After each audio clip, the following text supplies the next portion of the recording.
नमस्कार. श्री शिव महापुराण रुद्र संहिता सृष्टीखंड अध्याय क्रमांक 12. श्रीहरींचा देवांना उपदेश, शिवपूजनाची अनिवार्यता. श्री गणेशाय नमः. ब्रह्मदेव नारदांना म्हणाले, हे मुने, मी तुला शिवपूजनाचा सर्व विधी नीट समजावून सांगितला. आता तुला काय ऐकण्याची इच्छा आहे? नारद म्हणाले, तात, तुम्ही बुद्धी शिवचरणी विनम्र आहे म्हणून तुम्ही धन्य आहात. आता कृपा करून याच विषयाला अनुसरून विस्ताराने सांगा. ब्रह्मदेव म्हणाले, नारदा, एके दिवशी मी सर्व देवतांना आणि ऋषींना पाचारण केले. मी त्यांना म्हणालो, जर तुम्हाला नित्य सुखाची व सिद्धीची इच्छा असेल तर माझ्या समवेत क्षीरसागरापाशी चला. त्यामध्ये सर्वांचे हित करणाऱ्या श्री विष्णूंचे वास्तव्य आहे. माझ्या सांगण्यावरून ती सर्व मंडळी क्षीरसागराच्या तीरावर आली. त्यांनी हात जोडून जनार्दनांची स्तुती केली. त्यामुळे प्रसन्न झालेले भगवान विष्णू सर्वांसन्मुख प्रकट झाले. ते म्हणाले, ब्रह्माजी, मान्यवर देवतांनो, पूजनीय ऋषींनो, तुम्ही सर्वजण येथे कशासाठी आला आहात? तुमची काय इच्छा आहे? तुम्हाला काही समस्या असेल तर सांगा, मी तिचे नक्कीच निवारण करीन. देव म्हणाले, जगन्नाथा, दुःख दूर होण्यासाठी त्रिभुवनातील सर्वांनी नित्य कोणाची सेवा करावी? तेव्हा भक्तवत्सल श्रीहरी प्रेमपूर्वक म्हणाले, भगवान शंकर हेच संपूर्ण विश्वाचे सनातन अधिष्ठान आहेत. सर्वांचे दुःख पूर्णतः नष्ट करणारे आहेत. म्हणून त्रैलोक्यातील लोकांनी नित्य त्यांचीच सेवा आराधना करावी. सुखाची इच्छा असणाऱ्यांनी सदैव त्यांचीच भक्ती करायला हवी. शिवपूजनाविषयी मी काय सांगावे? शिवपूजन न करणे हीच हानी आहे, महान दोष आहे. हेच अंधत्व आणि हाच मूर्खपणा आहे. जो शिवसेवेत तत्पर आहेत, जे त्यांची मनपूर्वक आराधना करतात, अनन्य भावाने त्यांनाच शरण जातात, त्यांनाच नमस्कार करतात आणि अहोरात्र त्यांचेच चिंतन करतात, त्या सज्जनांना कधीही दुःख प्राप्त होत नाही. त्यांना सुंदर भवन, आभूषणांनी मढलेल्या स्त्रिया, मानसिक समाधान, धन, ऐश्वर्य, पुत्र पौत्रादिक संतती, उत्तम आरोग्य, स्वस्थ शरीर, अलौकिक प्रतिष्ठा, स्वर्गीय सुख व मोक्षरूपी फल प्राप्त होते. ते पूर्व पुण्याईनेच शिवजींची पूजा अर्चा करण्यास प्रवृत्त होतात. जो पुरुष शिवलिंगाची भावभक्तीने नित्य पूजा करतो त्याला सर्वत्र सफलता मिळते. त्याच्याकडून कधीही दुष्कर्म घडत नाही. तो सर्व प्रकारच्या बंधनातून मुक्त होतो. ब्रह्मदेव म्हणाले, नारदा, त्यावेळी माझ्या समवेत उपस्थित असलेल्या सर्वांनी श्रीहरींचा तो कल्याणप्रद उपदेश लक्षपूर्वक ऐकला.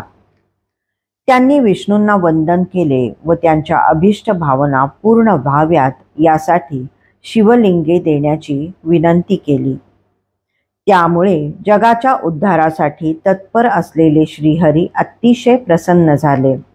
त्यांनी विश्वकर्माला बोलावले व म्हणाले, हे देवशिल्पी, तू माझ्या आज्ञेने येथे आलेल्या सर्वांसाठी त्यांच्या त्यांच्या अधिकारानुसार सुंदर शिवलिंगे बनवून दे. त्यांच्या सांगण्यावरून विश्वकर्माने नानाविध शिवलिंगे तयार करून उपस्थितांना दिली. विश्वकर्माने कोणाला कोणते लिंग दिले ते आता ऐक. त्याने इंद्राला पद्मनाग मण्याचे, कुबेराला सोन्याचे, धर्मराजाला पिवळे अर्थात पुष्कराज मण्याचे, वरुणाला श्यामवर्णाचे, विष्णूंना इंद्रनील मण्याचे, मला सोन्याचे, विश्वदेवांना चांदीचे, वसुगणांना पितळेचे, दोन्ही अश्विनी कुमारांना मातीचे, लक्ष्मीला स्फटिकाचे, आदित्यांना तांब्याचे, चंद्राला मोत्याचे, अग्नीला वज्राचे म्हणजेच हिऱ्याचे, ब्राह्मण आणि त्यांच्या स्त्रियांना मातीचे, मयासुराला चंदनाचे, नागांना पवळ्यांचे, देवीला लोण्याचे, योग्यांना भस्माचे, यक्षांना दह्याचे, छायादेवीला पिठाचे, ब्रह्माणीला रत्नाचे व बाणासुराला पाऱ्याचे लिंग दिले. अशा प्रकारे भगवान विष्णूंनी देवतांना त्यांच्या हितार्थ नानाविध शिवलिंगे दिली. त्यांनी मला लिंगपूजनाचा सर्व विधीही समजावून सांगितला. त्यामुळे मला अतिशय आनंद झाला.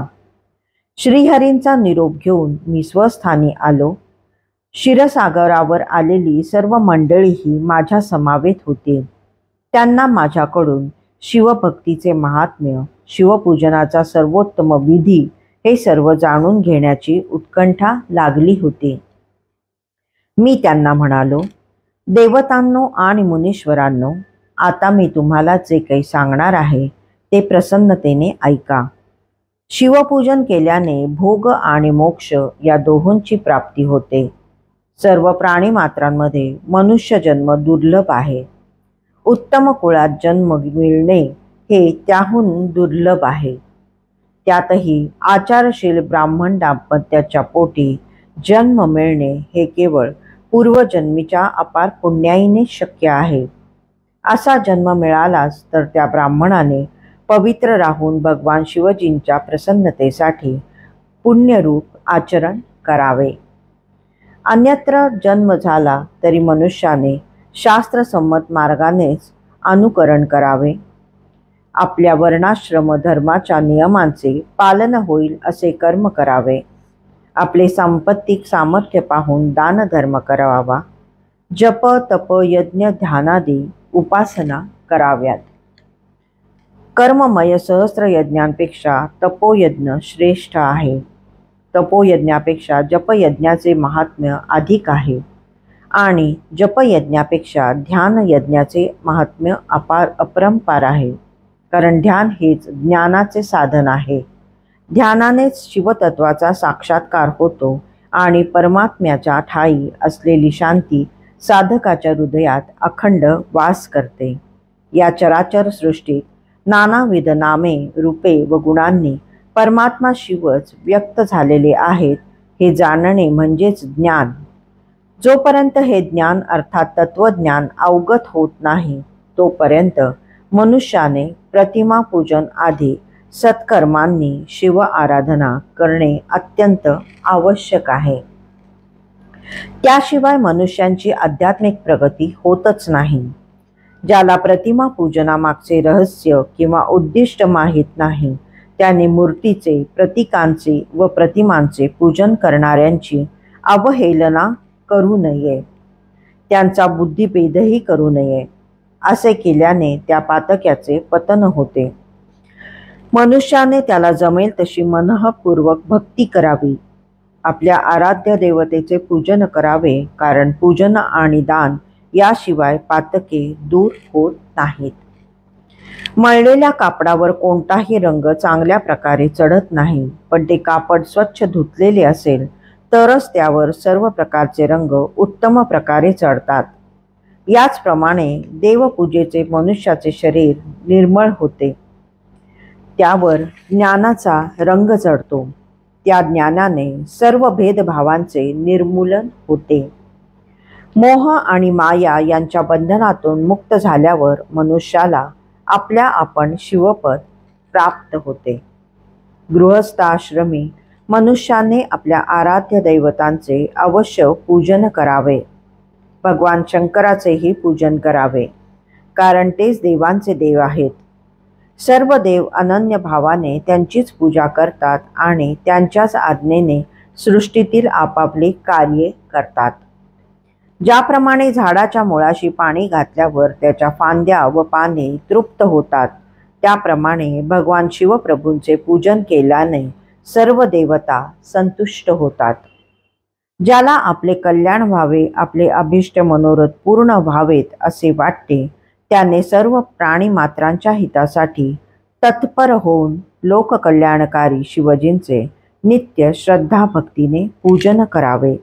अध्याय 12 समाप्त.